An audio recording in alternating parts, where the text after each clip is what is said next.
নমস্কার বন্ধুরা, কেমন আছেন? আজকে আমি আমার প্রথম ব্লগ নিয়ে এসেছি। তো যেহেতু প্রথম ব্লগ, তো গুরুজনরা বলেন এবং ছোটো থেকে আমরা শুনে আসছি, কুছ কাম শুরু হোনে সে পেহলে মুঁহ মিঠা হো যায়। তো সেই জন্য আজ সকাল থেকে কেমন মনটা একটু মিষ্টি খাই খাই করছিল, কারণ আমার মিষ্টি খেতে খুবই ভালো লাগে। আজ কাজে এসেছিলাম সোনারপুরে, এক এক করে স্টেশনগুলো পার হচ্ছিল।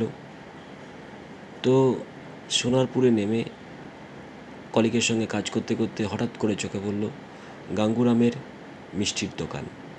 গাঙ্গুরামের মিষ্টির দোকানে আমি আগেও অনেক মিষ্টি খেয়েছি, তো আজকে হঠাৎ করে চোখে পড়ল ম্যাঙ্গো দই। যেহেতু এখন আমের সিজন চলছে, হয়তো স্পেশাল আমটা দিয়ে ওরা বানিয়েছে।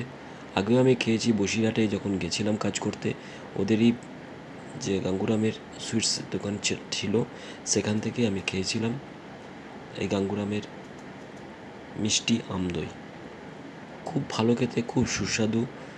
লাস্ট 1 বছর আগে খেয়েছিলাম, তখনও দেখলাম যে ওদের যে স্পেশালিটি সেটাকে মেনটেন করেছে এখনও পর্যন্ত।